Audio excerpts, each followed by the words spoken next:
Blog Talk Radio.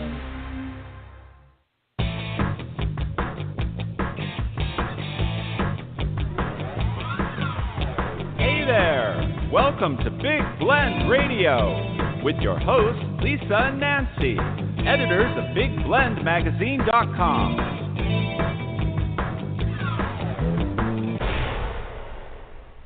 Get your moonshine out, everybody. It's National Mason Jar Day. Oh, cool. I know some people like to get pickled and preserved, and that's the way to do it. It is November 30th, 2018, and welcome to Big Blend Radio's World Party Show. We love our world parties. Anything can happen, right? Mm-hmm. Yeah. Well, we are airing live from Tucson, Arizona. It's been cloudy, rainy. Can you believe it? Good sign, because that means that if the rain is starting now and winter hasn't quite hit, wildflower season this spring could be incredible. Anyway, we are your hosts, Nancy Reed and Lisa Smith, the crazy mother-daughter travel team and publishers of two digital interactive publications. We have our variety lifestyle magazine, which is Big Blend Radio and TV magazine, covers travel, food, wine, history, nature, the arts, you name it, it's all in there. And we also publish Parks and Travel magazine, and you can imagine what that covers. And you can see them both. Just go to BigBlendMagazines.com. Very excited about today's show. Cool. I'm always excited. But we've got, okay, so listen, it may be National Mason Jar Day, which I think they should just call it Moonshine Day, but it is also National Computer Security Day, and we've got Tom Tiller joining us. Cool. And he headed up like NASA, working cybersecurity and all of that good stuff. So that was pretty serendipitous. That's really interesting. I know. It's super cool. He is on the board of the International Food, Wine, Travel Writers Association, who sponsors today's show. They sponsor all our world travel shows. We do a second Friday food, wine, travel show with them, and he does their cybersecurity. He's got some tips for travel writers and travelers as well. And he is an awesome travel writer. Him and his wife run rovertreks.com. I encourage you to go to their website. And anyway, he's going to tell us about his world travels. He just came back from Greece. Fun. Yeah, a lot of good stuff. And then we're going to go over to Napa. I think he's calling in from North Carolina, I believe. We're going to go over to Napa, where Ruth Milstein will share her recent visit back home to Israel. Ruth is the author of the Gourmand award-winning cookbook, Cooking with Love, Ventures into the New Israeli Cuisine. So she just went back home, which means she had a suitcase full of spice and food. She's cooking. I don't know if she's, she has a mason jar. I think she's making preserves, maybe not playing with moonshine. I'll have to ask her.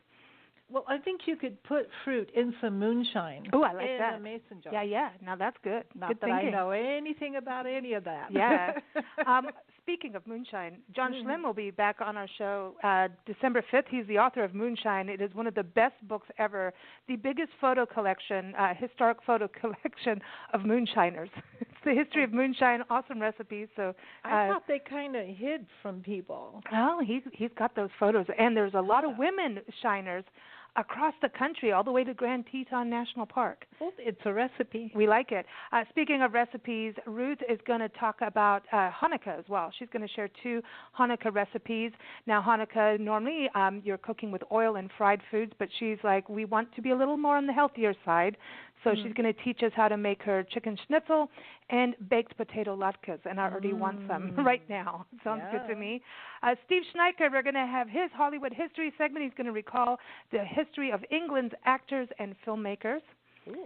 And we've got a lot of good music. We've got I've Got You Under My Skin by Noah Levy.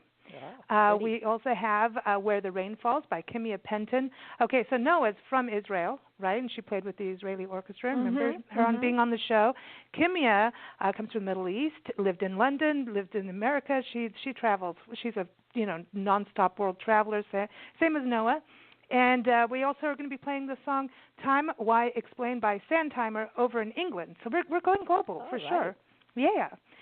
Everyone, the International Food, Wine, Travel Writers Association, I mentioned them.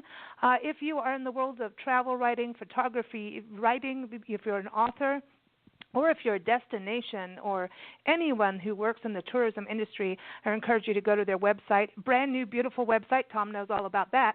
Go to ifwtwa.org, just an incredible organization that unites everyone in the world of food, wine, and travel and tourism. I mean, doesn't that just say it all? I know. It's cool. I like it. Also, go to nationalparktraveling.com and check out our brand new T-shirts for our Love Your Parks tour. As many of you know, Nancy and I are gearing up for Phase 2, where we travel 3 to 5 years on our quest to visit and cover every single unit within our National Park Service.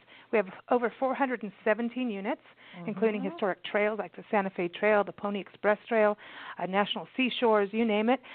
So as we travel, we go and document all these national park units, local parks and communities as well, and we're going to be documenting all kinds of stories and creating all kinds of fun maps. And so this T-shirt is not only part of our tour, but it is also a fundraising effort, and part of the proceeds go to the National Parks Arts Foundation. Speaking travel writers, this is an opportunity. Writers, poets, filmmakers, photographers, painters, what they do is they put you in a national park for a full month where you can just absorb and create. We're talking places like Hawaii Volcanoes National Park. You have your own Airbnb house that sleeps 6 people with ocean views, just saying. Gettysburg, Dry Tortugas out in the Keys. You have your own island. I think we should send Tom there. I think Tom needs to go. Yeah. All right, let's get the party started, and we're going to talk about travel, world travel, and how to keep our computers and our phones safe, which means keeping us safe too.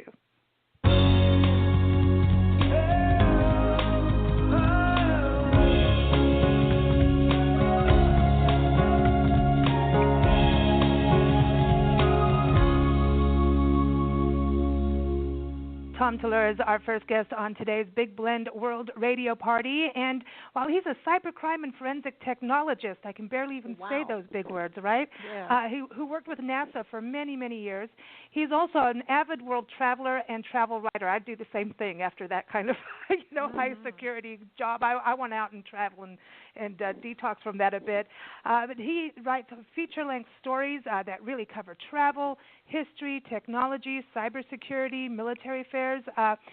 Really go to his website is rovertrex.com, and if you're interested in the cybersecurity part, you can go to tomtellur.com.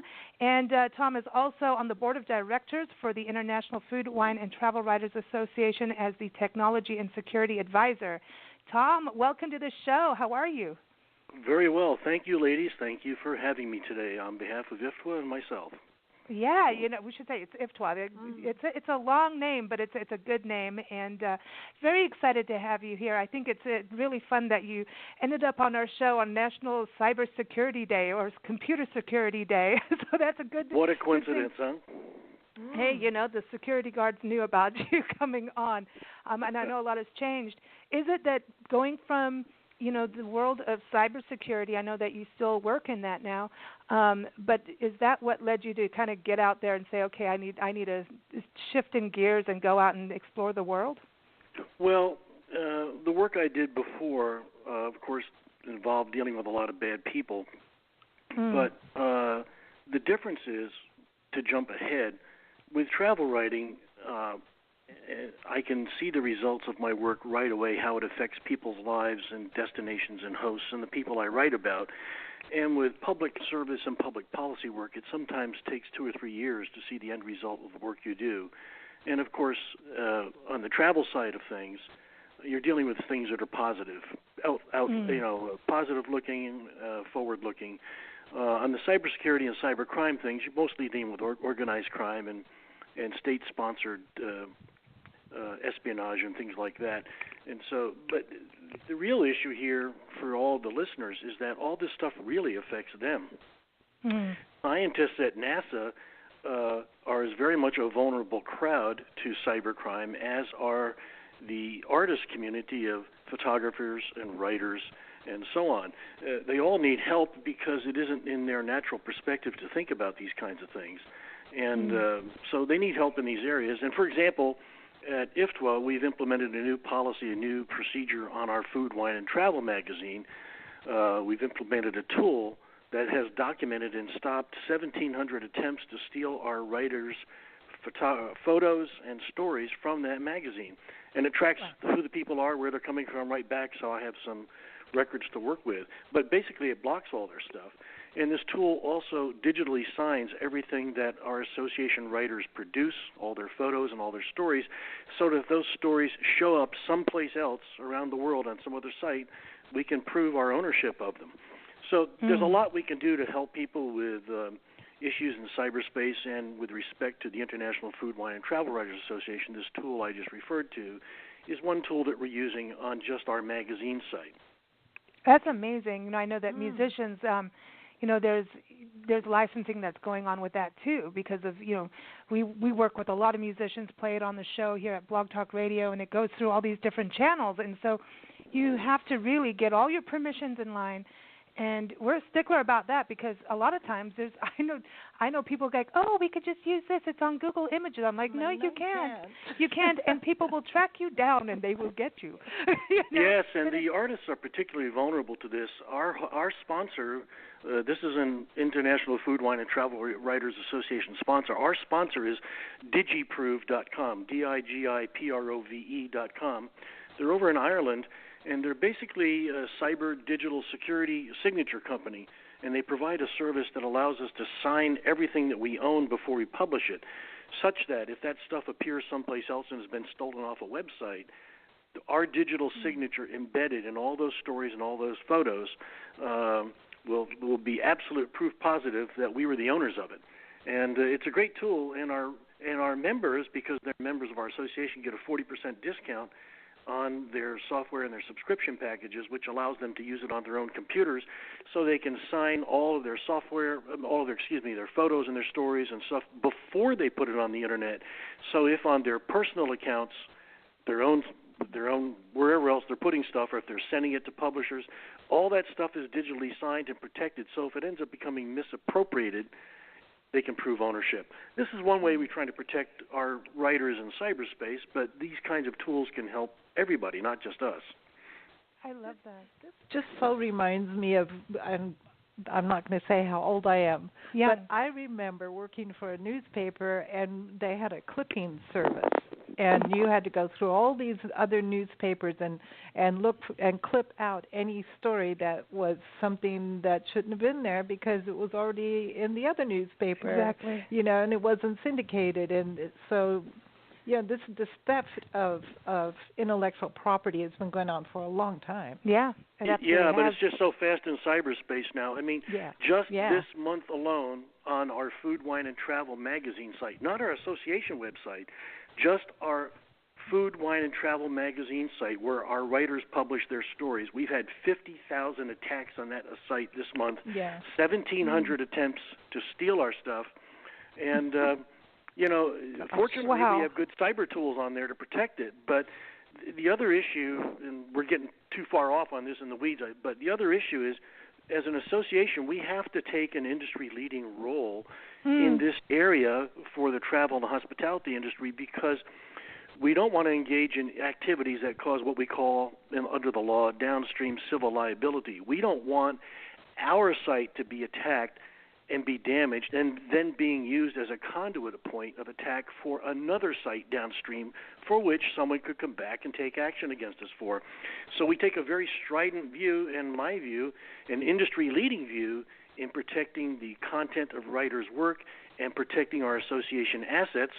And I should say, by the way, while we're talking about the International Food, Wine, and Travel Writers Association, we occupy a unique cultural space in the industry as a 501c3 not-for-profit with a mission to evaluate and improve this industry.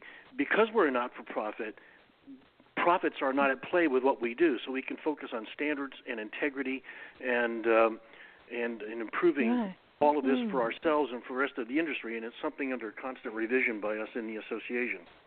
It's exciting. We've worked with IFTWA for a long time, back when Marilyn Hill stepped in as president a long time ago, and just watched it grow, and also really change up models as need be, as you're talking, like, looking at cybersecurity and looking at what's happening to protect, content and photography and writing, all of these different things. And it's exciting. There's a lot of great programs, scholarship programs, writers, helplines, in regards to conferences. There's networking. It's an awesome organization. But I did want to ask you this in regards to not necessarily protecting our work all the time, but as travelers, for our audience that travels all the time, whether it's nationally or globally, and also travel writers, there's this thing of just put the local Wi-Fi on, use whatever the public Wi-Fi is. Isn't that a dangerous thing to do? Absolutely. Yeah. No traveler today should travel without a subscription to a VPN service. First of all, a VPN service is just a virtual private network. It creates an encrypted connection between your computer and the rest of the Internet so that others can't monitor your data streams and see what you're doing. Mm-hmm. And many of these services allow you to choose which country you are transmitting from so that you can pick the country you're coming from that you want to be seen as transmitting from. So take, for example, in our travels, we travel constantly. If you want to talk to your bank and you want to log in and they see you're logging in from Greece, they may block you because they think there's something wrong. Right. If you're running a virtual private network, you can come in from an address that's inside the United States because you specify that address. Then you can do your banking online. And since we have two-factor authentication going on all the time with our banks where they want to text us a text code to make sure it's really us trying to log in, you have to have your cell phone set up so that you can get that text. But it's best to have a VPN connection to protect your transmissions in open spaces and any place around the world that you're going. And finally, if this doesn't convince your listeners, how about this? Suppose you have a Netflix account or HBO and you want to watch it. If you're coming in from a foreign IP address, they won't let you do it. If you have a virtual private network connection saying you're coming in from the United States, well, they don't know any better. So you can watch your movies at home or in Thailand or in Greece or wherever you are if you have a VPN. And there's a lot of good VPN clients to get. So that's one quick tip. That's great, yeah, because I know that. Nancy and I traveling, we're getting back on the road, and we had a VPN. We had one before, we each had VPN numbers because of hotel internet was never what they said ever. Sorry, hotels. And a lot of time I would use the data off my phone and do it as a direct connect, and I always thought that would be a little bit safer. When I was concerned because it was is that true? Is that safe? If you're just using the data from your phone. Well, is that a little... nothing is safe in cyberspace. It's all a matter of risk management. Generally speaking, when you use your cell phone or you use your computer and it's not an encrypted tunnel like a VPN, you are, metaphorically speaking, in corporeal space, the equivalent of running through Central Park in New York without any clothes on saying, "Come beat me up." Oh, nice. I can't wait. Because all of your transmissions are in the clear. Right all of your transmissions are in the clear. It's plain text. Everybody can see what you're doing. So trying to enforce some standards, the only protection people are going to have in the future for their privacy is what I call transactional security or transmission security, where there's end-to-end encryption. Everything else is going to be up for grabs because technology is so thoroughly embedded in our lives, privacy is pretty much gone. And all we can do is implement opt-in, opt-out policies for privacy for people and their data. But the fact of the matter is it's pretty much gone. I agree with you on that. I know even, you're going to love this after you get off the radio show. Whatever we've talked about, you're going to get ads for. That's how it is. Just because we're talking over phones or cells or through these radio things, they're tracking everything. I mean, the Homeland Security was tracking us once. We could actually see it on our websites and things. I'll tell you a quick statistic, not to monopolize the conversation on cybersecurity stuff. When I was at NASA, 60% of the people we tracked were organized crime in cyberspace.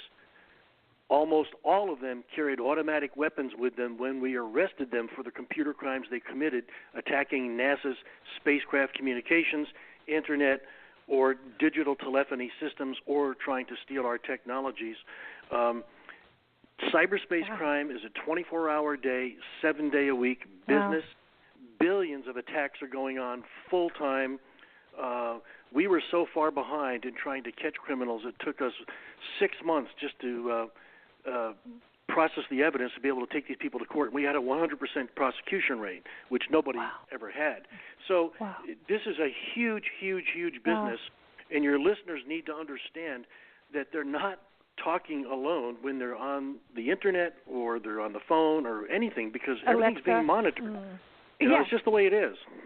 You're absolutely right. And Leslie, I want to say when we first started our show, we're going on 12 years in January, and this is when Blog Talk first came on, and it was the first thing that you could have, like, you know, use a phone and call in and you know, be independent. And it was a roller coaster ride, you know, to see that you could stay online and all that. But they had the option of having a chat room, and we don't use the chats. In fact, you know, I know they say, hey, call in. We don't, unless you're scheduled. We don't bring listeners. I mean, we don't take calls unless we know who you are. Because we've had the Westboro Baptist Church attack us because we had a gay co-host on a show one day, and they turned around and decided that's what they said they were. So who knows? They attacked the chat room, and then there were these DDS attacks or something like that, where it would just take down. Took us all down, everyone across the platform. And so this was like this new thing that we went through over the years. And, I mean, I don't think, touch wood, that hasn't happened for over 5 years. 6 years. We live in a polarized world, and going back 20 years ago at NASA, the people that were attacking us, if they weren't foreign state-sponsored, most of them were organized crime, cyberspace groups who existed because of a hatred of aerospace and aeronautical space America. They just hated it. Now, why would somebody hate aerospace industry and the aeronautical industry? I don't know. But there were dedicated groups to do just that, and there's these kind of polarized groups all over the world doing this, and I'm sure there's groups that hate other types of groups, so whatever. Yeah, they are. Yeah. Okay, well, now let's go to the travel side. Now I'm geeked out. It's cool, though. I mean, they need a Netflix series on this. They really do. They do. They need more. Like, well, I'm sure they're listening right now. Yes. Take that, Netflix. My site, ladies, I'm watching my site right now, TomTallure.com. It's under attack. Oh, nice. Thank you. I didn't do it, man. I didn't do it. And neither did the Westboro Baptist Church. Anyway, no offense. BlendRadioandTV.com. We get it every day. It gets it all the time, and I think it's because we use the word TV. Yeah. So you're called Big Blend, so they think they're missing something Big Blend. That's why. Oh, yeah. Yeah. Oh, well, there it is. So, your name is Rover Trek, so we could go to Mars. Like, we could be part of that right now. Yeah, they probably think we could. Isn't it ironic that as a retired NASA executive, the name of my travel writing site is rovertreks.com. If you look at the web, really the only other place you'll see the word rover and treks is reference to the Mars lander. So I think there's kind of a come home moment for me. But we picked it because we rove, and that's what we do. And roving is a term that I think is natively understood by North Americans. But when you mention it to people around the world, they understand nomad a little bit better. But roving is what we do, and that's why we named our site Rover Treks. It's kind of a double entendre, I suppose, but it's a lot of fun. It makes sense to me. It makes sense to me. Yeah, it's easy for our branding. It's a trademark name. It's easy to do all of our sites with one name and all of our social media, and we're the only ones that have the name. It's nice. Yeah, don't mess around with Tom, man. He's got everything. He's watching everything, right? I'm trying. I'm feeling naked right now, Tom. I'm just saying. But no, I'm just kidding. The Rover Treks, though, to me, when I first saw it, I've been following you on Twitter, and I loved your trip to Greece. I'm like, look at these photos and look at the cats. There's something about cats out there, but the name for me, I grew up in Kenya, in the bush and going on safaris, but living in the bush too at one point. And the Rover, to me, I felt like, we're on a safari, and it's one of those things where you just go and find out what's going to happen to you. You know what I mean? You go out and get lost in the bush and have an experience. So that was my first thing. It just took me to a really positive place. Nancy and I have been, nomads, rovers for our entire lives, I think. But going on rovertreks.com, and I was reading some of your articles on Iceland and Shetland, the Shetland Islands. I want to say this, I know that you've got everything down on cybersecurity and all those things, but when it comes to travel writing, you put us in a place. Where did this talent come from? Because it is. I feel like you dropped us off in that place right there immediately. In your first sentences, you get us to feel that place that you traveled to and that you were in, where you can feel it, you can feel the atmosphere, you can feel the history, like you can feel if it's ancient, you know. It's observation. Yeah, is that part? Does that come from being in cybercrime? Not that you were a criminal. No, actually, just a brief introduction. I got into travel writing serendipitously. In 1993, as a career executive in the Federal Service, I was one of 200 executives drafted to go work at the White House under the new Clinton administration to help them create a government that worked better and cost less. And they needed people like me who knew the government inside and out to help tell them where all the bodies are buried, where can we save money, where can we cut programs and things like that. I had to do research in particular areas and write white papers. And one night I sat down and wrote a white paper in about 5 hours. It was a rough draft. I mean, this is truly a rough draft, double-spaced. But because we had to give a discussion draft to the people impacted, we gave it over the next morning. And it was a rough draft that said, do away with these two federal agencies and cut $10 billion in subsidies to these narrow but bloated constituencies who are receiving all this taxpayer money. Well, of course, this caused a war going on. The facts at the White House was filled up with 2 inches of, yeah, we love this, and 2 inches of reams of paper saying, yeah, we hate this. And, of course, you can figure out which side both came from.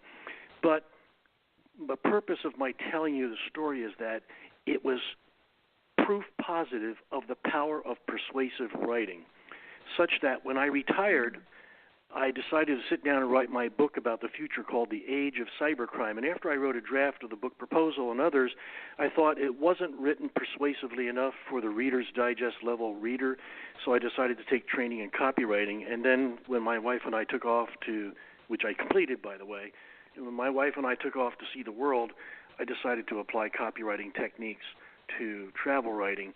And really, we need to do exactly what you cited. We need to put the reader in a place so they can feel what it's like to be there. And if we're not doing that, we're not doing our jobs. So I thank you for your comment. I hope that was the case with that article. But that's what we're here to do. And the nice thing about travel writing, as I said earlier, is we can have an immediate impact. You referred to my trip to Greece earlier.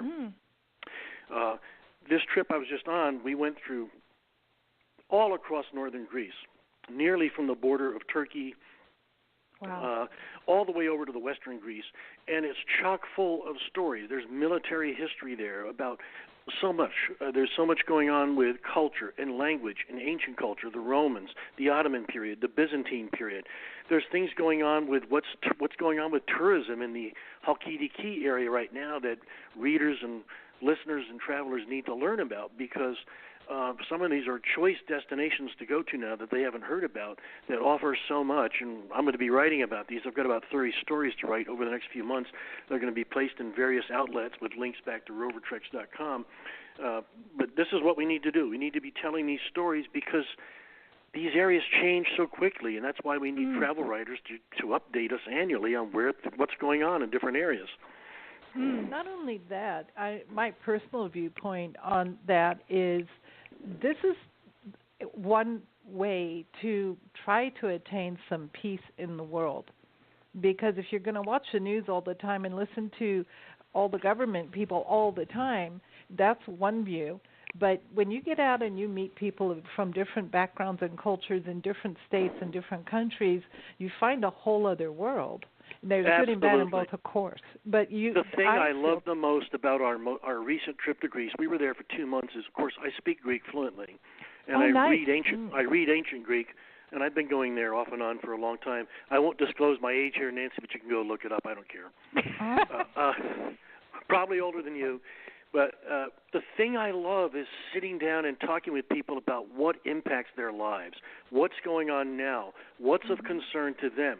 You know, for example, why would a traveler think about, or a visitor, or someone who wants to travel, think about going to Greece in 2019?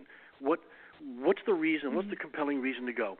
If you look at the country historically, from the classical Greek period of 350 BC or so, the era of Plato, and then it fell under the Peloponnesian War, and then we had the Hellenistic period under Alexander the Great and his father for 300 years, and then around the turn of the 1 AD, then we had the Roman occupation, then we had the Byzantine occupation up to the 12th century, then we had the Ottoman Empire for 500 years between the 13th century and the end of World War I. Then the Germans tried to occupy, the Axis powers tried to occupy Greece twice, World War I and World War II, and there's other stuff that's been going on. Throughout all of this, they've maintained their language, their culture, and later their adopted Orthodox Christianity. And you have these supplanted cultures and all this historical information going on there. It's fascinating. There's a lot to write about. But it raises the question, what's in it for the traveler to go to today? When I first went to Greece, Nancy, I'll tell you my age, back in 1970, you had to speak Greek. You had to read Greek. There were no national transportation systems. You had to take buses and taxis everywhere. Today, you get off at the airport, you can rent a car, you can drive around for a month for $1,000 with a rental car. All the roads are national. You can pay by credit card.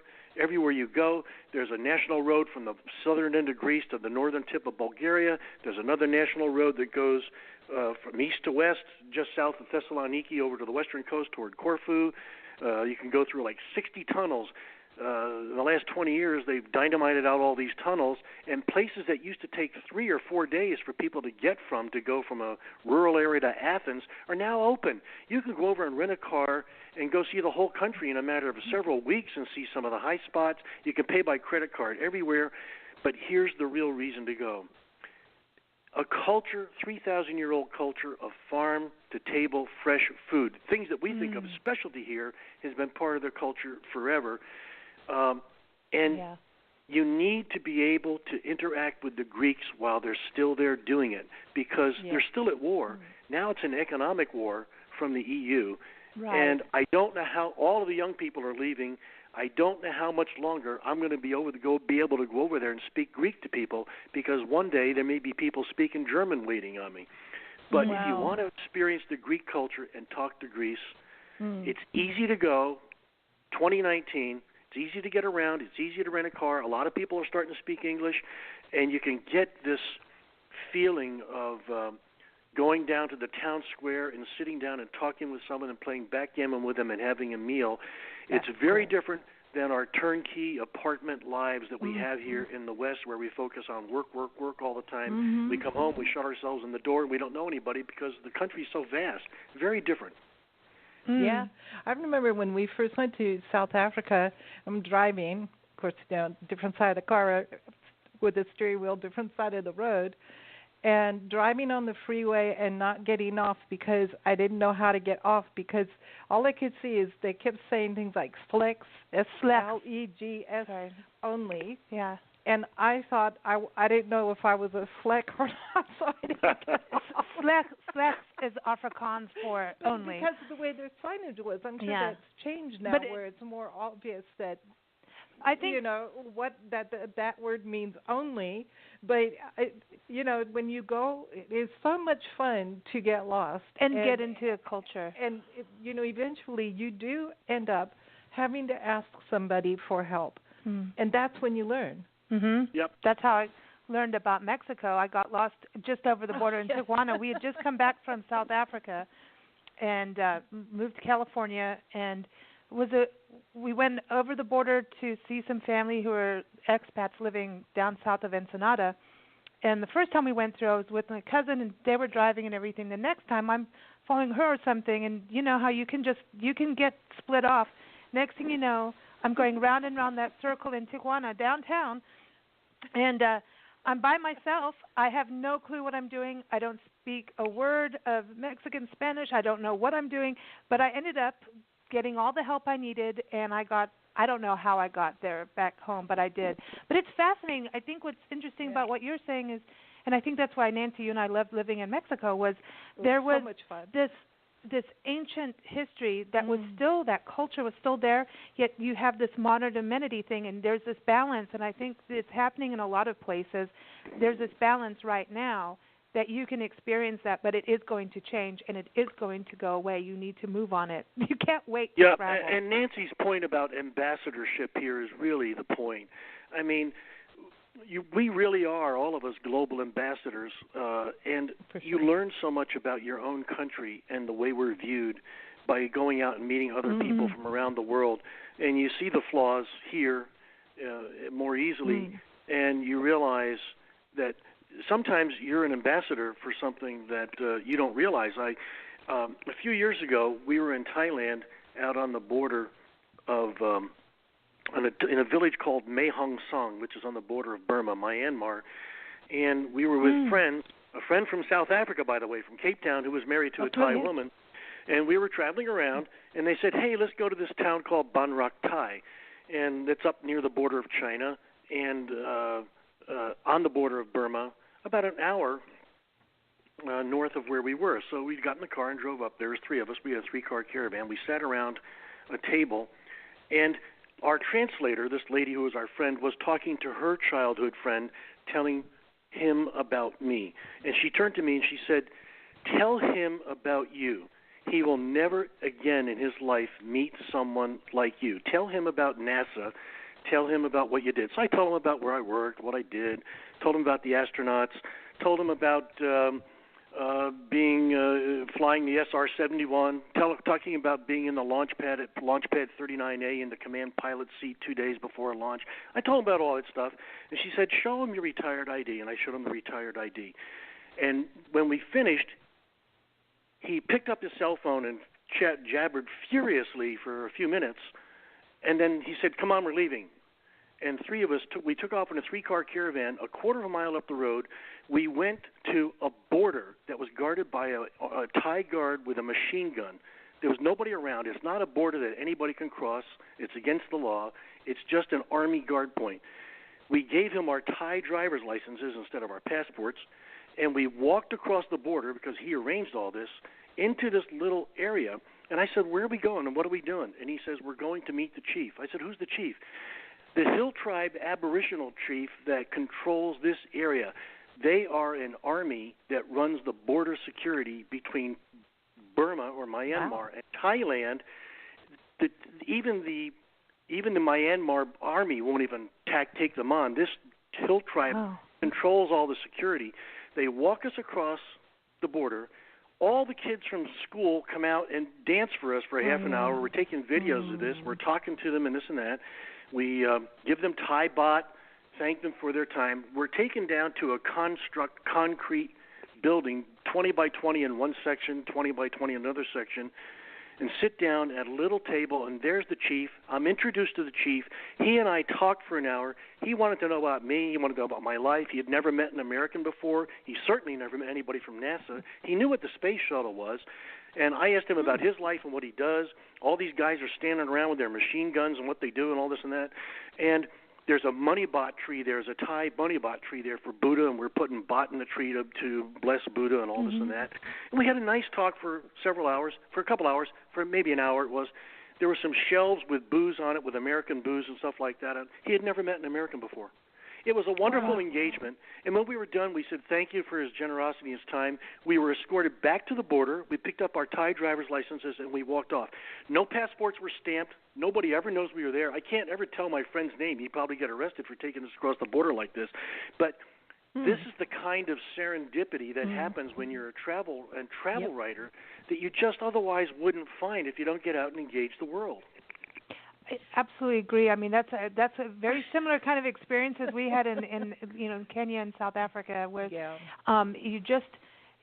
having the guides really help you. You know, they are proud, and they want you to come into their house or their hut, depending on where you are, and they want you to eat the local food. Because it's actually just being friendly. It's not just them being ambassadors. They're just, hey, you know, that's how they normally are. Like, just come over, eat what we have on the table, and so much more friendly than we tend. Well, they want to talk to you and get to know you. When they ask you how are you, they actually mean it. In our society, it's more of a custom and linguistic thing that we do. We often don't mean it when we say how are you. Over there, they actually do. I stopped at a gas station in Greece one time, and how I got the car I was in is another story. But I stopped at a gas station, and the guy came out to me and he says, "Oreo marca," which means great car, nice car. It was an Alfa Romeo. And I got talking to him, and the father was inside listening, and he said, he asked us to come in and talk. And we came in and started talking to him, and he says, "Where are you from?" And we started talking this and that. Next thing you know, he's opening up his computer. He's showing me pictures of all of his daughters, where they live. Can we stay the night? Can we go over and see him? He was interested in what we're doing. What do we think about politics? What do we think about Greece? How are things going today? What about the war with the Turks? What about this? What about it? They just wanted to get to know us. They wanted to invite. If we don't make it today, can we come back later and come stay with them? I mean, where do you go in America and find people that you meet like that want to bring you in? It's just in the backwoods. In the backwoods. It's true, in the backwoods. True. Sometimes in very remote, small towns, you can get that. We were up at Saguaro Park a couple months or two, how many months ago with Maggie and Jeroen. Oh, yeah. That was a couple years ago. Yeah, oh, wow. Yeah, it happened. And they're from the Netherlands, this couple that we just happened to meet. And on our travels, and we correspond and all. But so they're at the park, and we're in a little hut kind of thing that's up on the top of a hill, and you can see the valley and all the saguaro cactus and such. And it is really amazing to me. We're comparing notes about our countries. And this lady comes in with 3 or 4 other ladies behind and just barges right in, and it's a little closed thing. It's like you're having a private picnic, and here comes the Americans and barges right in. And everybody's face was just so shocked at this kind of and I think that's the first time I'd heard the thing "ugly American," that phrase, in my travels, but I never really got it until I was back here. And then you watch it here, and it was that was an interesting thing, because we were talking to Maggie and Drew, and they go around they come over to the States twice a year, and they are documenting as many neon signs as possible, because we're losing our neon signs, and it's part of Americana, and that's what they do, and they photograph old Highway 80, and I'm into it too, which is our very first, I think it comes from your area, near your area in Georgia actually, but it goes across. It was one of our first cross-country highways that we've let go. And so they come over here to teach us about our American history, which I love. And this, these people come in and do that, but I've noticed that we have that here in this country, that there's this. You talk about privacy, there's almost like a disregard for that, whereas in other countries, there's often that, like people will come right up close to you, so that space, that personal space doesn't really exist in other cultures. However, there's a privacy thing. Do you know what I mean, Tom, where it's two different types of, there's one that's friendly and this is how we are, and the other one is invasive, like. Yep. You're exactly right. No, you're exactly right. Yeah, how weird we all are. Tom, before you go, my gosh, we've had such a good time with you. You've got to come back and hang out with us. Thank you. I want to ask you about when you were at the Shetland Islands out in Scotland. Because now you can speak Greek and read ancient Greek, right? How did you enjoy the dialect over there? Did you understand? I didn't make. No, I didn't. I mean, I didn't have any trouble understanding it at all. But I'm sure that they have a variant of Celtic that I'd need to learn before I could understand it. I didn't have any trouble getting around. For the traveler, it's easy to get around, and they have a crime show on HBO called Shetland. It's sort of a murder mystery type show, and if you watch it. All the imagery you see in that show is exactly what we saw when we were there. We have a lot of pictures of it on our Facebook, on our blog. But Shetland's a fascinating place to visit, as is Iceland. And if our listeners get a chance to go, I'd commend them to do it. It's just a great place. There's just so much to see and do there. since we're traveling full time next year, going on for 3 to 5 years, we just kind of like it's pretty much. I don't think we'll ever stay in one place again. We're kind of done with that. Do you say that? Does that mean that we're a rover? Yes. Let me say who is not a rover. Then we can talk about who is. Cool. These people are not rovers. Going on an annual vacation, doing a one-time home exchange a year, living in an RV at a fixed location all the time, living in a boat without setting sail to sea, living a seclusionist lifestyle away from societies, and living in tiny homes. Those people are not rovers in my definition. Now, a rover, a minimalist, which is our lifestyle, is someone that roves from place to place from time to time and has one suitcase and maybe one carry-on and any variant of that. They could be a backpacker, they could be mountain bikers, they could even be RVers, I suppose. But you know, roving equals freedom. Less is more. Yes. I spent years putting my entire life on a 2-gigabyte hard drive so that every piece of paper we ever had that I ever need to refer to, I can just go find. So if we ever need it, we got it. We take it with us everywhere, and we have a backup here. And roving means freedom, and it means less truly is more. And until you're liberated, we live our lives in America around stuff. And when you get rid of your stuff, it's amazing how much better you feel.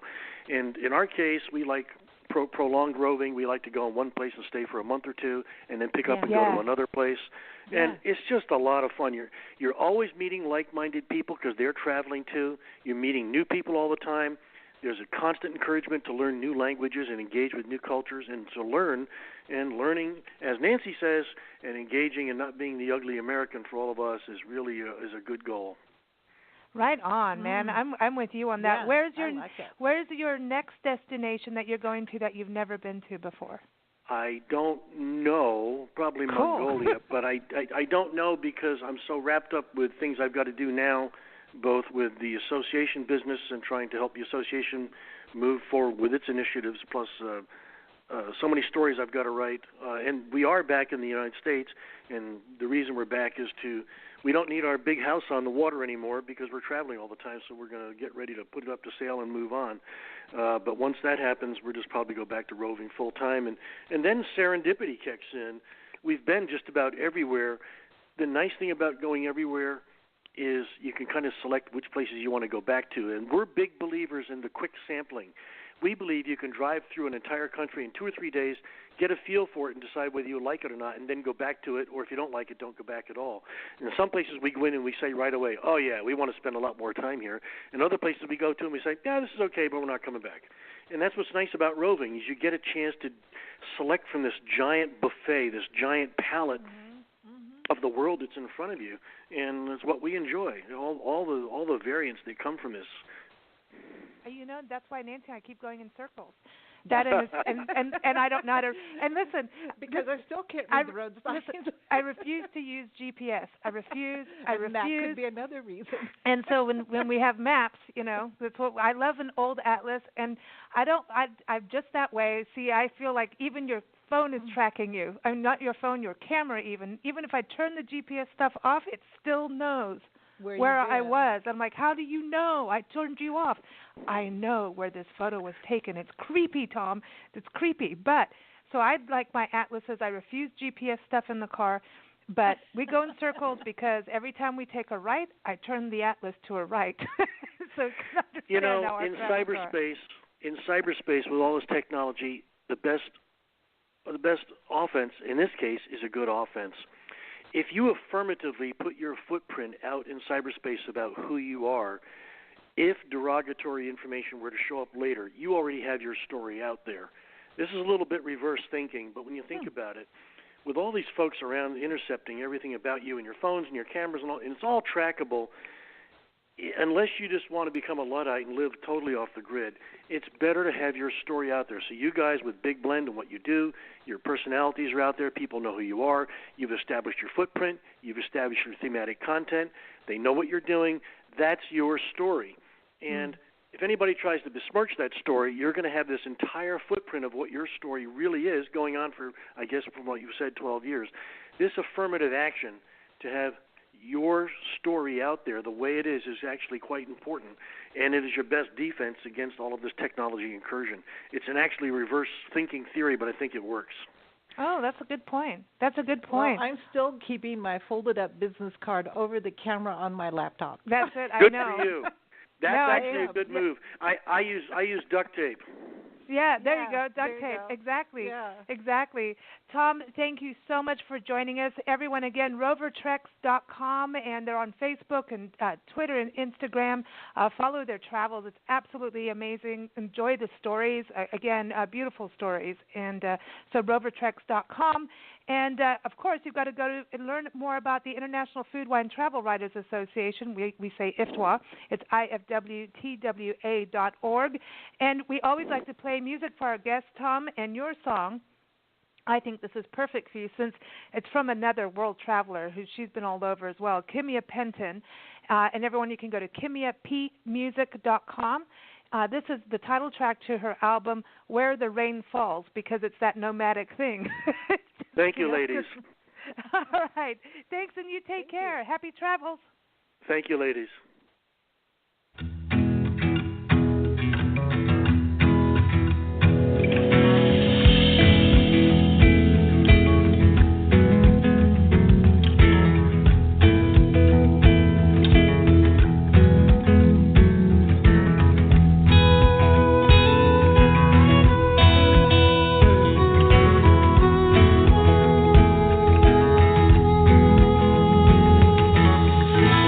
Now the clouds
beautiful. That was Kimia Penton, everyone, the title track to her brand new album, Where the Rain Falls. And you can listen to her interview with us. Just go to blendradioandtv.com and type in Kimia.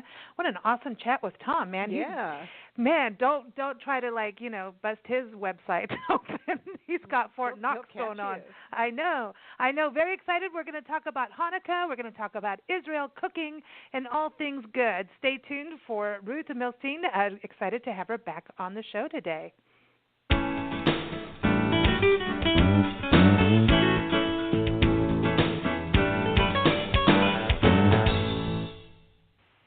Well, Ruth Milstein, the author of the Gourmand award-winning recipe book Cooking with Love, Ventures into the New Israeli Cuisine, is back on Big Blend Radio today.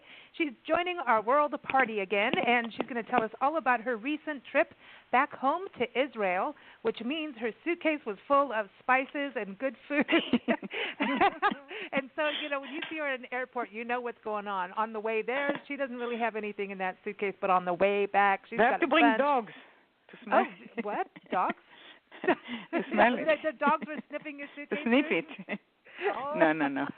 Oh, then she plays with the dogs, and they're like, don't play with the dogs. You're not allowed to. You're not allowed to. I know. And we tried that at the border. Yeah. So they don't like it. Everyone. No, I wrap it properly. You have to wrap it 2-3 times. Wow. I ask them when I buy it to wrap it a few times, and they seal it. They know. When I tell them I'm going overseas, they know that. They seal it a few times with the nylon, very thick nylon, and after plastic and everything, so they can't smell it at all. Well, see now, have you been watching there is dog in the airport. There is dog for the airport for something else, to smell something else. Yeah, really, it's not food. It's the drug thing going on. Yeah. No, but nobody bothers me. Nobody bothers me. I heard that if you're going to cross over any kind of border or airport, that you could put it in peanut butter and then they won't smell it. And I don't believe that. Really? I think dogs like peanut butter, so I don't believe that.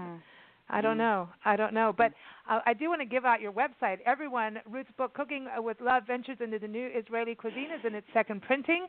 It's a beautiful hardcover book that you can get on Amazon, or you can go to her website, ruthmilstein.com.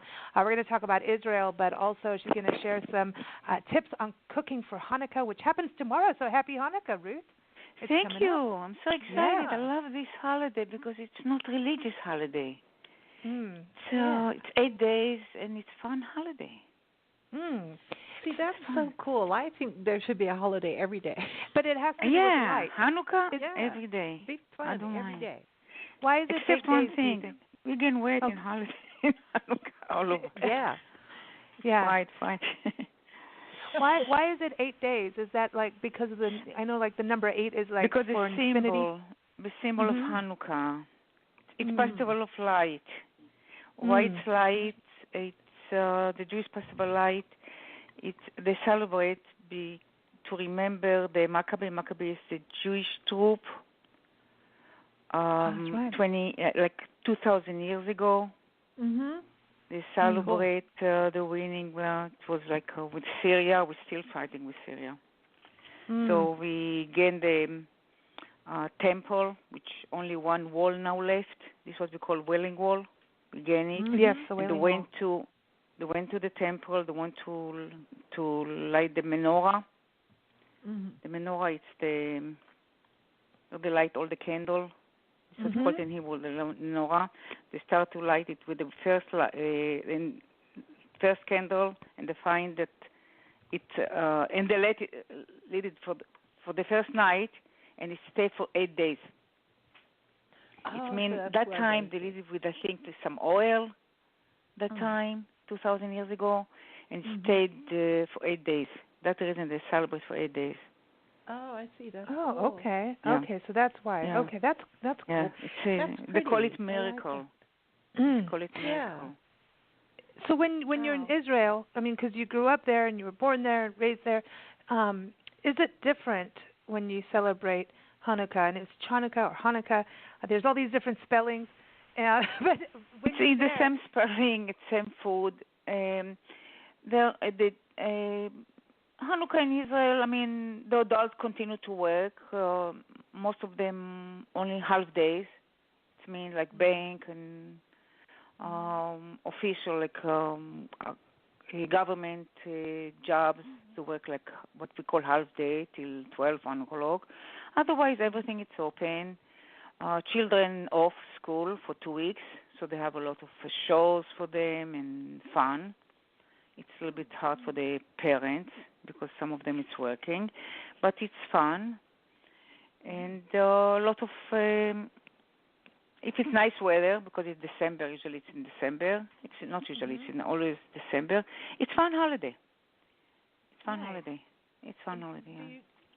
Yeah, we go. We invite friends and family, and we go to visit. It's fun holiday. One of the reasons again because it's not religious holiday. There is no any. No one has to. Yeah, no one has to worry about. Yes. It's everyone's together. It's kind of like, you know, yeah. I mean, it's like 4th of July. We're celebrating, you know, America's, you know, that kind of thing. Well, no, there's things you can go on that too, but I won't get into that. But let's see, you know, no matter what, someone's going to pick something. But Ruth, you know, this is interesting because you say the food is, you know, it's about the Festival of Light, so there's a lot of frying and the oil, right? Because the oil makes light. And the recipes that you have, you're like, nope. We're not going to put on extra weight. We're going to still celebrate, but we're not putting on extra weight. You're baking instead of frying. Yes, I'm baking, and it's tasty. Tasty. I mean, you can fry the first night if you celebrate for 8 days and you making the schnitzel and the potato latkes for 8 days. You can do it the right way to fry the first night and after to bake it. It's okay. It's okay. This is what I do. We put your recipes, the chicken schnitzel, everybody, and also the baked potato latkes. They're up on blendradioandtv.com. Just type in Chanukah or type in Ruth and latke. You'll find it on the site. We put it in our newsletter yesterday, and one of our musician friends who comes on our show, Lisa, she emailed and she said, 80, she's an awesome singer-songwriter, Lisa Schneiderman. She emailed and she was all excited about your recipes, Ruth. And she said her husband isn't eating potatoes right now. I don't know if it's sometimes people have a nightshade allergy. I don't know why, but she's going to try the latkes with leeks instead of potatoes. What do you think about cauliflower? I was thinking cauliflower might be good. She can just ask her to tell her to she has to chop them. After chopping, to make sure that there is no liquid. Yeah, that's the thing. Squeeze it, to strain it. Because liquid absorb oil. Okay. That's it. That's why when people make hash browns, I know restaurants sweet people potato put them is in good. a brown bag. They put them in a brown bag. Sweet potato. Sweet potato is delicious also. I make it with sweet potato. Yeah. Oh, yeah. Oh, I like that. Nancy's been doing that, yeah. She likes that. And the leeks, I love the leeks. I make leek soup. Leeks also is good, yes. Okay, so Ruth, have you heard that in France, women drink leek soup all the time, and apparently that's why they're skinny? I think it's because they're walking around a lot and drinking wine. But they're drinking wine, and they walk a lot, and they exercise. I saw them. They run. They run, yes. Oh, wow. They don't drive. They run. They run bikes and running. I saw them. Wow. They don't drive. They don't drive. Europe is small. The countries are Everyone small, walks around. So It's more. People walk and they bicycle a lot.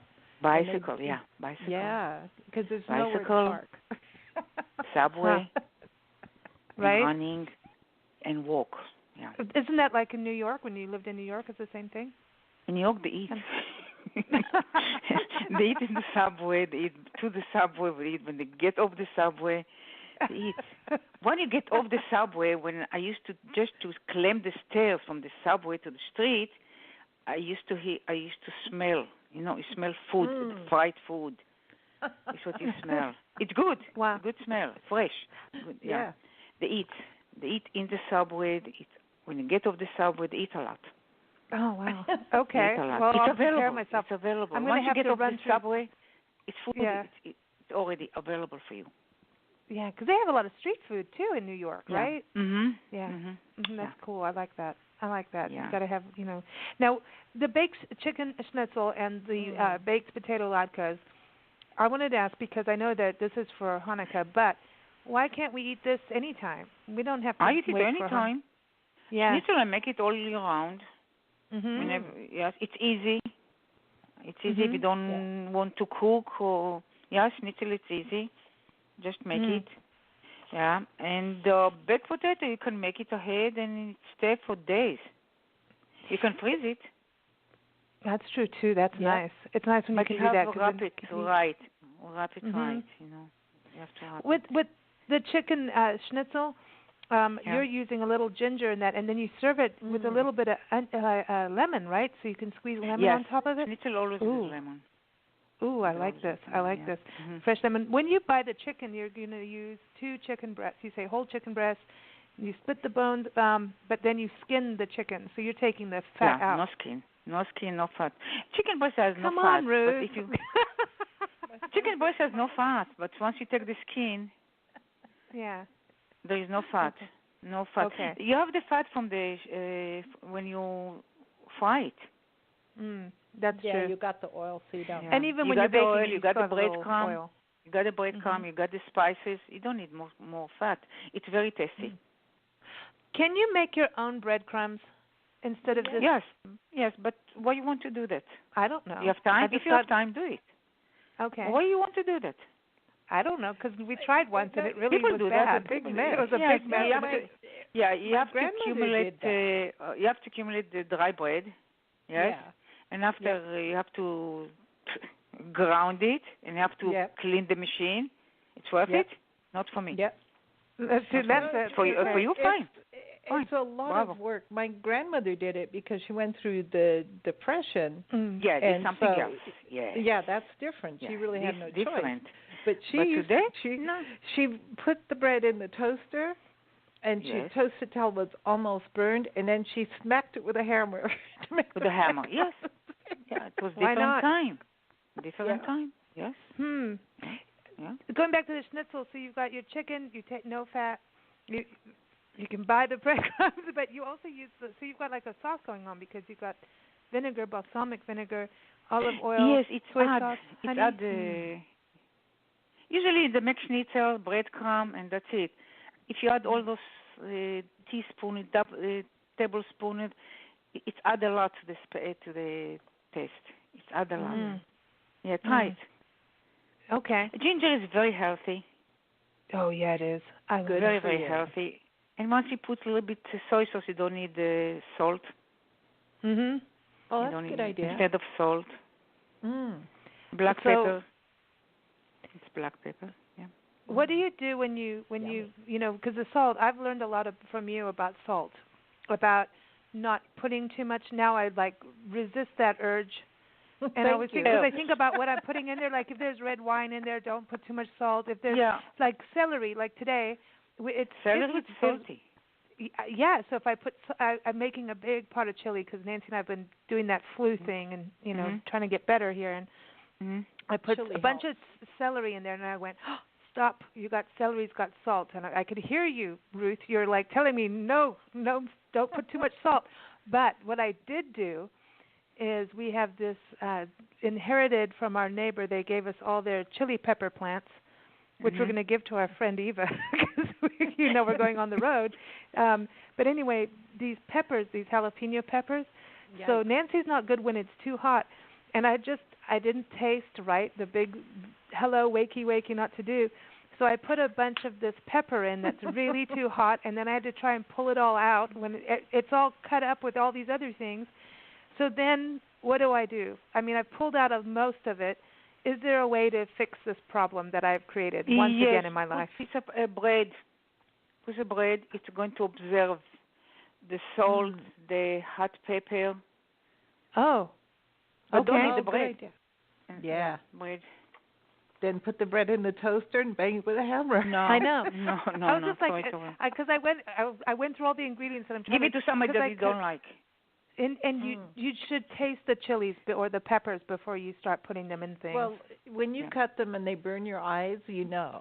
Is it true, Ruth, that the seeds are the ones that are going to get you? Yes, that's hotter. The seed is harder.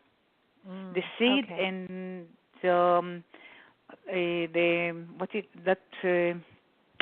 What is called? I call it wire. The wire where the seed is sitting on. This is the hardest area. I know what you mean. The pectin is the fruit, but I know what you mean. The white part. Yes, the white part. In Israel, do you cook with a lot of peppers? A lot of pepper. A lot. They love the hot sauce. I make hot sauce. I make hot sauce. Jars of hot sauce. And we should give you some peppers. Do you want some peppers? We got a lot of hot peppers. I buy the hot pepper.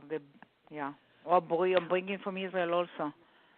Oh, really? Hot pepper. Yeah, not the fresh one. Oh.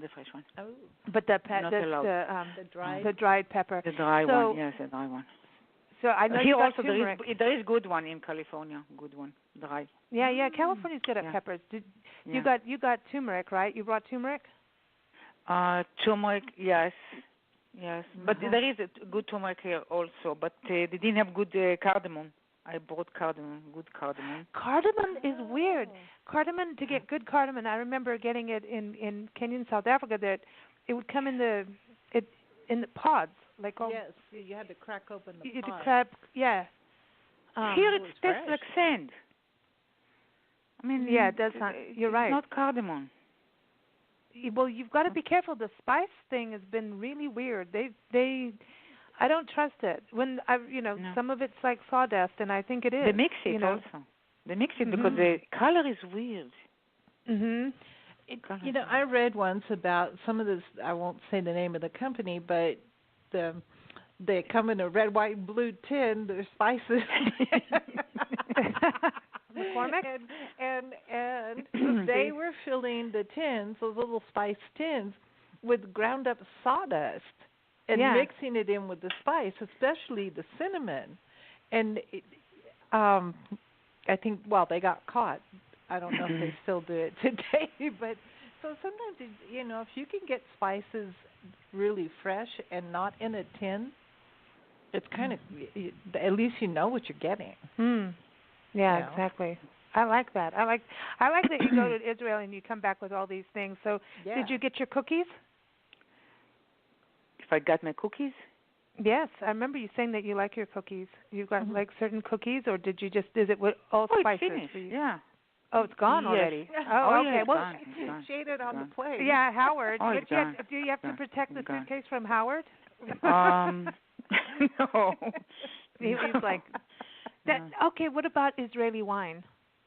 Yeah. Israeli wine is very good. And now it's more and more famous in the world. I mean, they have so much wineries in the north and in the Jordan River.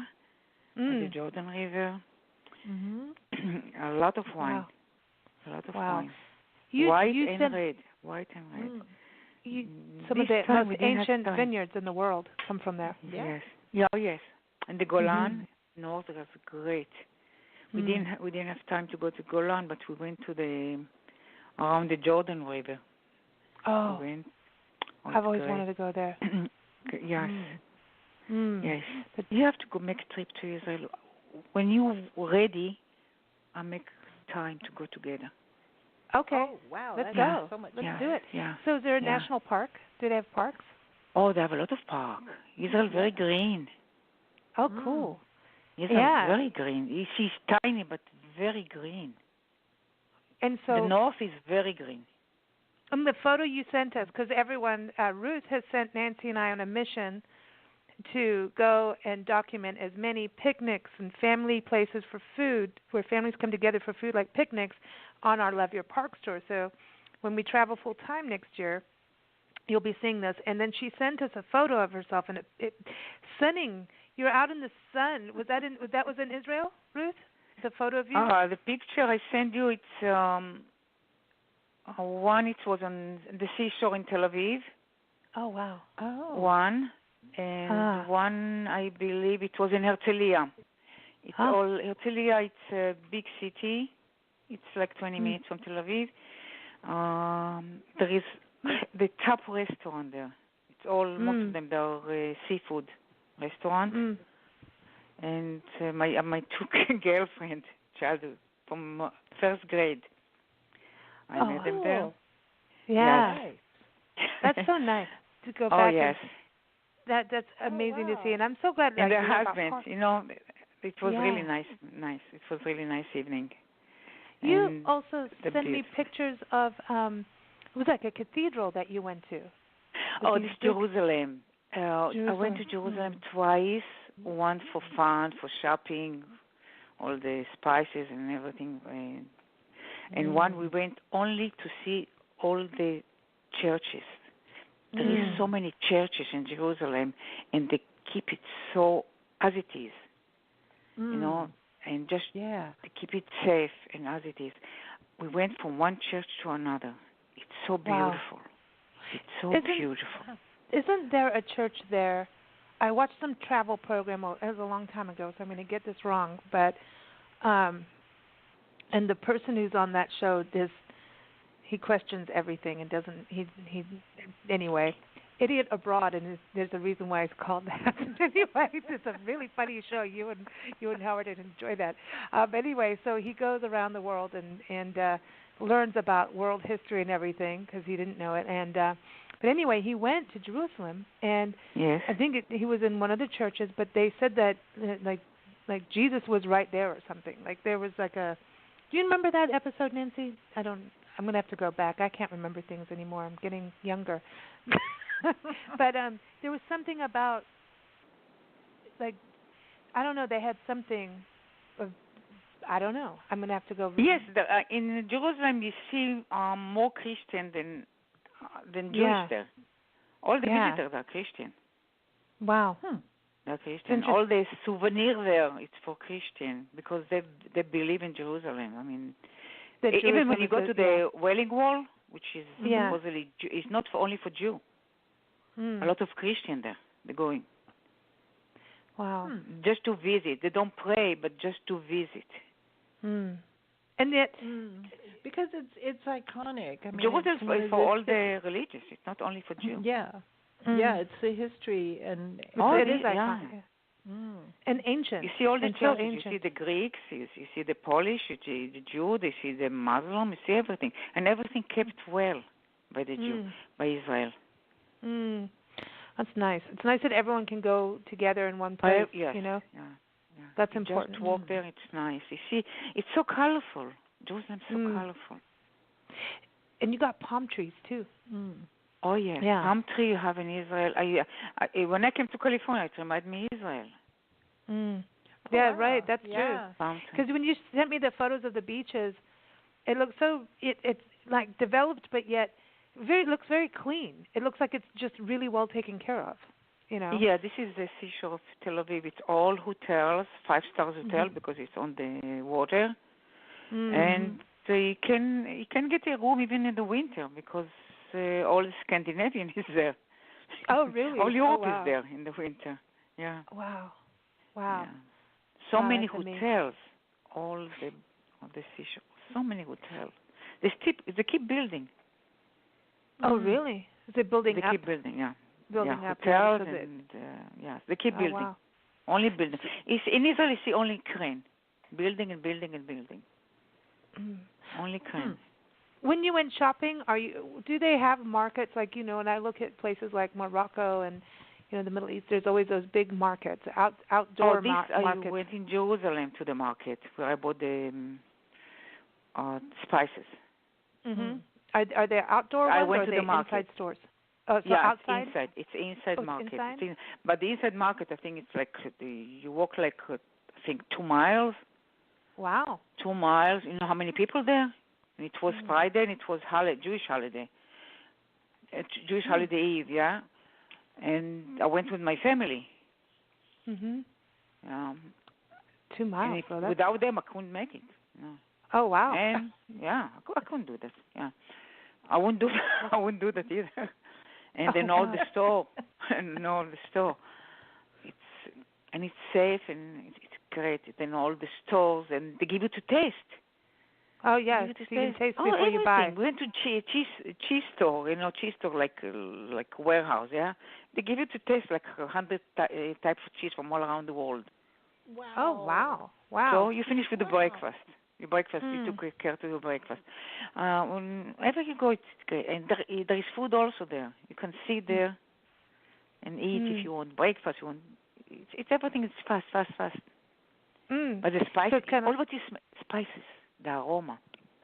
The aroma. So when it comes to the cheese, when you look at, here, America's always like cheddar and pepper jack and all these kind of, it's just different. Like in we didn't have, well, I'm just saying growing up like in Kenya and stuff, it always seemed to be more goat cheeses and it's almost like the cajita cheese that we've got from Mexico.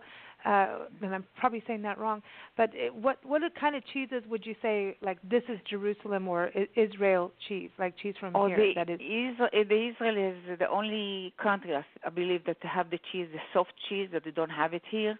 I'm not talking about cream cheese. They have soft cheese with 0% and 0.5%, 0% 0.5%, 2%. And 6%, 3%, 6%, 9%. And this is how I make the cheesecake. And it tastes like 60%. And they don't have it here. They don't, Americans don't have it. I buy it from, when they import it here from Israel, I buy it. This is how I make my cheesecake. Yum. They don't make it here. America don't make it. They make only cream cheese. Okay, so it's a little different. But this cheese, only Israel make it. Only Israel. And it tastes great. It's 0%, 3%, 6%, I think, and 9%. And the cottage also, with theirs, it starts with 0%. It tastes like 9%. Wow. The best milk in the world, it's number one, it's Israel. 2, it's United States. And third, it's Holland. Really? Wow. Holland used to be the first. Yeah, that's what I remember. Last 10 years, I don't know how long. Last years, yes, more than 5-10 years. It's Israel, United States, and Holland the third. Wow. Because South Africa the cheese used to be is from up the there milk too, I think. South Africa. South Africa. Good. Yeah. Yeah. Well, they're Dutch, Dutch used to be the best because the cow, because the grass is good. Yeah. But the cheese in Israel is good. You go to Israel, they have like all the floor in the supermarket. It's all cheeses and milk and all the stuff, all the yogurt and all. They have things that they don't have it here. So it's nice when you go back, you get to taste it again. Yeah. Yes. I know you have family also in South Africa. One of the travel writers, Debbie Stone, everyone, you'll hear her interview soon. She just came back from Cape Town, and she was talking about the food that Nancy and I have not had for over 20-something years. Yeah. And you miss it, And she was like, she had these things called Cook Sisters. And Ruth, this would be a good Hanukkah dish. Really? It's fried. But it's really, this is not good for your waistline, but it is really good. It's like dough that they twist, almost like a big churro. Yeah, it's kind of braided, and it's like a donut, but it's like kind of chewier in a way. Flaky. And so it's deep fried, but it's got icing on it and sugar and honey syrup, so it's like the syrupy pastry that's deep fried and delicious. And really bad for you. Cook Sisters. It's like cake. It's like sisters, but it's like because it's braided. So anyway, she got to have some, and I'm very jealous because I want some Cook Sisters. But it's so good, when you have that honey or that maple syrup. They have a different kind of syrup over there. Go to maple golden syrup. You don't like it, Lisa? Go to maple syrup because honey is not really honey. It's all sugar. Yeah, now it's not the honey anymore. It's you're not right. honey. No, I don't buy even honey. Wow. Unless you know the farmer. If you know the farmer or it's local. I don't even maple syrup. I use it for if I want a little bit for coffee in the morning, the first coffee. Otherwise, you can get it date syrup. This is come only from Israel. America don't make it. There's date sugar. I know people who did that, and they stopped doing it. The Majul dates in Yuma, Arizona. Oh, I used to chew it when I was a kid. Yeah. No, I know what you mean. Like in, growing up in Kenya, South Africa, especially, they had sugar cane and stuff. Mm-hmm. Sugar cane. We used to walk through the fields and chew it and spit it out. You too. And if you didn't like the boy next to you, you'd spit it at him. No. I used to throw it on him, eh? Yeah, It's very heavy. Yeah. You used to chew it? Yeah, we used to. You cut the. Remember the section? You take the sugar cane. Yeah, you'd go because we lived on a farm for a while too. You just go. You take like a knife and you cut the piece of the big thing off. And then there's ways to peel it. You become very good at peeling this. You peel the skin off, which is really tough because it's like bamboo. I know, it's like brownish, right? Yeah, it's really, but there's a way to. And I know how to do it. Like 4 or 5 inches, right? Section. I remember. Yeah. And then you take that one section, and then you chew piece off it, and you just sit and chew on it, and it goes down your face, all the sugar water. And then once you're done chewing, you spit it at the person you don't like. That's what you do. Nicely said. But it's true. It's like, but it's not necessarily good for your teeth, I don't think, because it's all sugar water, and but that's what we did as kids. That was our candy. It's really healthier than candy, though. It's real sugar. It's real sugar, and it's not processed. But this was in an area called Natal. And so it's outside Durban. In Durban, when I was a kid, our school went to Isukela. Oh, is that that's Zulu for sugar, isn't it? Isukela? I don't know why, but I remember that being the name of the sugar.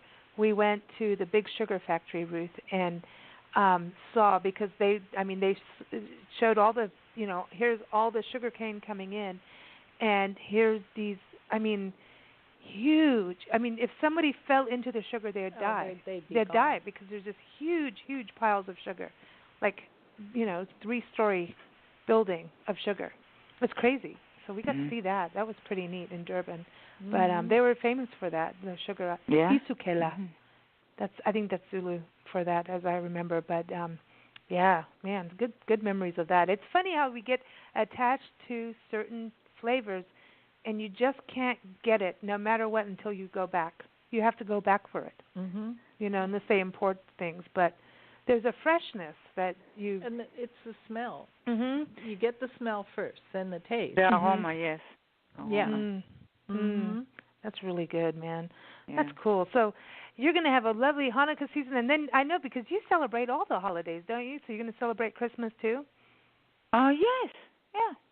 See? I love it. See, I like it. Yeah. What do you eat normally on Christmas? I make a nice dinner, and I invite friends. Yes, that's it. But I'm Jewish, so I don't go to church. But there is no reason to make a nice dinner for my friend. Yeah, exactly. Yeah. That's it, exactly. Yeah. Still celebrate, have some fun, and enjoy. Yeah. So, are there other foods that we should know about? So you've got baked potato latkes and chicken schnitzel, everybody, up on the website, so you can read Ruth's recipes. Are those the main 2 dishes that are always eaten in everything is fried. It's the potato, not on potato latkes and the schnitzel is the main. It's the sufganiyot, which is the sweet. Sufganiyot is it looks like tennis ball. Oh. You have to bake it. Like you have to bake it, and it's like 300 calories. It's so tasty. It's so tasty. So tasty. All food used to bring it. Now all food is Amazon. You don't have it. Oh, see, that's it. You have to bring it back. You don't have it. Oh, yeah. All food is not all food anymore. It's Amazon. It's not all food anymore. Nah.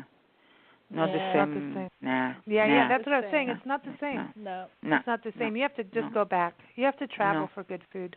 That's really what it's about. Yeah, because that's how you get the real stuff. I love that. I love that. Well, Ruth, we wish you and Howard. But is the main. It's the main. Sorry? Yes. Sufganiyot. Because it's sufganiyot. It's the fried. Children love it.